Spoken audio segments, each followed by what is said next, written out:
कि हरियाणा में बीजेपी ने सरकार रिपीट की है तीसरी बार। जी, और इस प्रचंड जीत का जश्न भारतीय जनता पार्टी के दिल्ली स्थित मुख्यालय पर देखा जा सकता है। वहां से जो जश्न की तस्वीरें हैं वो भी हम आप तक लेकर आ रहे हैं। जश्न की तस्वीरों को हमारे साथ साझा कर रहे हैं राजेश राज, वहां पर मौजूद है। राजेश, अब से कुछ ही देर में प्रधानमंत्री पहुंचने वाले हैं, कार्यकर्ताओं को संबोधित करेंगे, उनकी ऊर्जा में एक नया उत्साह भरेंगे।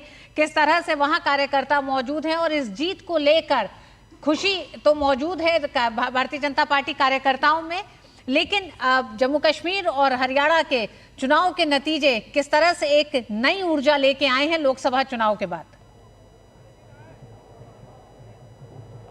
देखिए, भारतीय जनता पार्टी के लिए लोकसभा चुनाव के बाद हरियाणा में जो प्रचंड जीत मिली है, ये निश्चित तौर पर हम कह सकते हैं कि कार्यकर्ताओं के मनोबल और उत्साह को बढ़ाने में मील का पत्थर साबित होंगे। लोकसभा चुनाव के बाद भारतीय जनता पार्टी पर तरह तरह के जो हैं वो आरोप लगते रहे, तरह तरह की बातें होती रही, लेकिन बीजेपी ने इन तमाम आरोपों को खारिज करते हुए हरियाणा में जिस तरीके से विपक्ष को हम कह सकते हैं कि बुलडोज कर दिया, वॉश आउट कर दिया, और नायब सैनी जो कुरुक्षेत्र के सांसद रहे हैं, कभी नवीन जिंदल को उन्होंने हराया था, उनके नेतृत्व में यह चुनाव हुआ। और उसके बाद हरियाणा में जो एंटी इनकम्बेंसी की बात कही जा रही थी, उस एंटी इनकम्बेंसी को प्रो इनकम्बेंसी में बदलने का श्रेय वाकई नायब सैनी को जाता है। लेकिन भारतीय जनता पार्टी के जो तमाम नेता और कार्यकर्ता हैं वो इसका श्रेय प्रधानमंत्री मोदी को दे रहे हैं। तो निश्चित तौर पर नायब सैनी और प्रधानमंत्री मोदी का एक चमकदार चेहरा जो है वो हरियाणा में प्रचंड जीत का गवाह बन रहा है।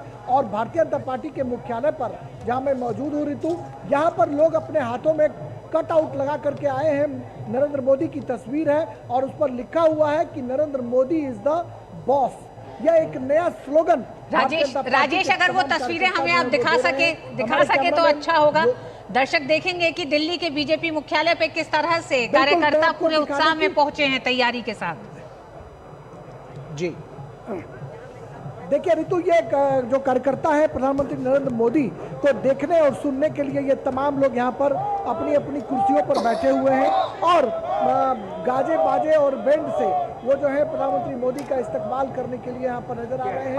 अभी जो बैंड है उसको बंद कर दिया गया है, लेकिन बहुत बड़ा शोर शराबा जो है वो यहाँ पर चल रहा था और दोपहर से ही आतिशबाजी का आलम जो है वो भी चल रहा था। कुछ देर पहले हमने देखा कि आकाश में ठीक हमारे पीछे आतिशबाजी का शोर जो है वो आकाश में जो है वो देखा जा रहा था। अब इंतजार किया जा रहा है पीएम मोदी का कि पीएम मोदी आएंगे और क्या कुछ कार्यकर्ताओं को मूल मंत्र देंगे, क्योंकि आने वाले दिनों में झारखंड और महाराष्ट्र के चुनाव होने हैं। निश्चित तौर पर भारतीय जनता पार्टी के लिए हरियाणा में मिली प्रचंड जीत और कश्मीर में मिली सफलता जो है वो उनके कार्यकर्ताओं में उत्साह का संचार करेंगे।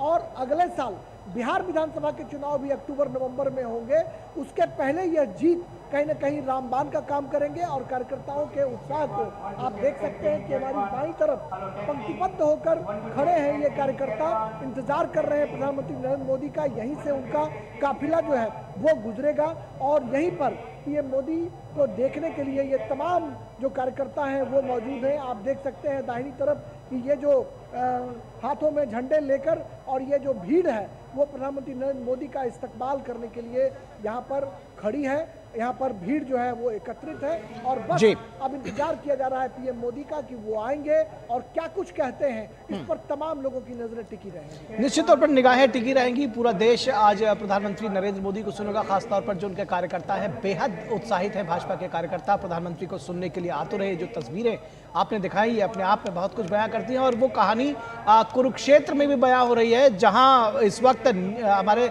संवाददाता नीरज सिंह मौजूद हैं। और नीरज, आपके जरिए हम जानना चाहेंगे हरियाणा में भाजपा कार्यकर्ताओं का जश्न का जो माहौल है, कुरुक्षेत्र में आप मौजूद हैं, क्या तस्वीरें आप हमको बताएंगे और क्या जानकारी हमें देंगे? नीरज, इसी के साथ सुबह 7 बजे जब हमने शुरुआत की थी तो नायब सिंह सैनी आपके साथ जुड़े हुए थे और उन्होंने एग्जिट पोल के बावजूद अपनी इस जीत के लिए वो आश्वस्त थे कि एक बार फिर भारतीय जनता पार्टी एक बम्पर जीत देने जा रही है हरियाणा में, और वो सही साबित हुआ। देखिए, बिल्कुल सही साबित हुआ। और ऋतु, जिस कॉन्फिडेंस के साथ वो बोल रहे थे और वो कॉन्फिडेंस उनका बताता है कि पिछले एक महीने के अंदर जो पार्टी के जो कार्यकर्ता हैं, पार्टी के जो तमाम नेता हैं, प्रधानमंत्री से लेकर अमित शाह हैं, वो यहाँ पर लगातार कैंपेन कर रहे थे, कार्यकर्ताओं को बूस्ट कर रहे थे। हालांकि तमाम तरह के जो एग्जिट पोल हैं वो जरूर चिंतित कर रहे थे भारतीय जनता पार्टी के कार्यकर्ताओं को, लेकिन भारतीय जनता पार्टी के जो तमाम नेता हैं, नायब सिंह सैनी के नेतृत्व में तमाम जो कार्यकर्ता हैं वो लगे रहे, दिन रात यहाँ पर काम करते रहे, और उसी का नतीजा है कि इस तरह का जो परिणाम है वो निकल कर सामने आया। ये कह सकते हैं कि एक इतिहास रचा गया है कि 3 बार लगातार एक ही पार्टी की सरकार हरियाणा राज्य में है। दूसरी, इस समय अगर हम मुख्यमंत्री की बात करें तो मुख्यमंत्री अपनी विधानसभा लाडवा में है। लाडवा में एक छोटा सा जो रोड शो है वो रखा गया है। तमाम पार्टी के जो कार्यकर्ता हैं और जो नेता हैं उनसे मिल रहे हैं, जनता का जो आशीर्वाद है वो नायब सिंह सैनी जनता से ले रहे हैं। ये जो जीत है कई मानों में कई सारे सवाल भी ऋतु छोड़ के जाती है। आप देखें कि आम आदमी पार्टी ने आनंद फानन में यहाँ पर चुनाव लड़ा। पहले कांग्रेस से गठजोड़ की बात चलती रही, लेकिन जब गठजोड़ की बात पूरी नहीं हुई उसके बाद आनंद फानन में चुनाव लड़ा। आप आज के अगर परिणामों को देखें, जो दिल्ली से सटे हुए इलाके हैं, जैसे हम फरीदाबाद की बात करें, पलवल की बात करें, गुरुग्राम की बात करें, रेवाड़ी की बात करें, यहाँ आम आदमी पार्टी की जो उम्मीदवार हैं उनकी जमानतें जब्त हो गई हैं। आने वाले समय में दिल्ली का भी चुनाव है, तो ये भी एक परिणाम है। दूसरी, अगर जेजेपी की बात करें, जेजेपी पिछली बार 10 सीटें जीती थी और सरकार के साथ भागीदार थी, इस बार 0 पर स्थिति है। तो ये कई सारे जो सवाल हैं वो खड़े भी करते हैं राजनीतिक चिंतनों के सामने। इसके साथ साथ ही आप देखें कि जिस तरीके से यहाँ पर सीटों का बंटवारा किया गया, क्योंकि भूपेंद्र सिंह हुड्डा के समय में जो ओबीसी और ख़ासतौर से जो दलित समुदाय के जो लोग थे उनको काफ़ी प्रताड़ित किया जाता था। हमने कई सारी अपनी जो रिपोर्ट क्या बोले हरियाणा में दिखाई थी, तमाम ज़मीनी हकीकत दिखाई थी। अनुसूचित जाति के लोगों के पास भी गए थे, वो बताते थे कि किस तरीके से जब से यहाँ कांग्रेस की हवा चली है, जो एक खास समुदाय के लोग हैं एक तरीके से अग्रेसन दिखा रहे हैं, तो वो भी एक डर उनके दिमाग में और जहन में बैठा हुआ है। दूसरी, आप सीटों का बंटवारा देखें, अगर कांग्रेस की आप देखें तो 32% सीटें जाट जो उम्मीदवार हैं उनको दी गई हैं। भारतीय जनता पार्टी ने मात्र 17 सीटें दी थी। इसके अलावा जो सामान्य सीटें 39% सीटें भारतीय जनता पार्टी ने सामान्य उम्मीदवारों को दी थी, जबकि कांग्रेस की तरफ से मात्र 18% जो सीटें हैं वो सामान्य उम्मीदवारों को दी गई थी, और एससी और ओबीसी की ऑलमोस्ट बराबर स्थिति है। मुख्यमंत्री नायब सिंह सैनी को अचानक से जिम्मेदारी देना राज्य की और मनोहर लाल खट्टर को हटाना, ये भी एक तरीके से मास्टर स्ट्रोक है, क्योंकि जो ओबीसी समुदाय के जो वोटर हैं वो एक तरीके से एकमुश्त हो गए। और कुमारी सैलजा, जब यहाँ पर अनुसूचित जाति के लोगों से हमने बात करी तो उनका ये कहना था कि कुमारी सैलजा माननीय सांसद हैं, सांसद होने के नाते तब भी हुड्डा ग्रुप उनके ऊपर इस तरह की जो टिप्पणी है, जाति सूचक टिप्पणी है या अभद्र टिप्पणी है कर रहा है, तो आम जो अनुसूचित जाति के लोग हैं उनकी क्या स्थिति रही होगी। तो ये तमाम फैक्टर थे जो इस बार चुनावों में दिखाई दिए, और इतना ज़रूर कहेंगे कि नायब सिंह सैनी सर्व सुलभ हैं।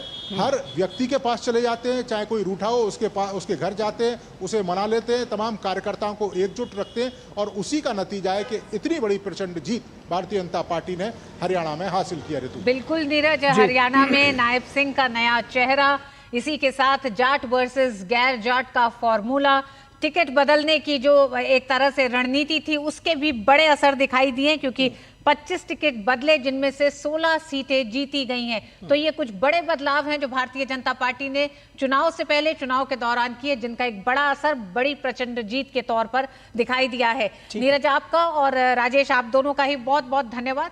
वक्त एक छोटे से ब्रेक का है, ब्रेक के बाद जुड़े रहिएगा हमारे साथ, होगी चर्चा जारी।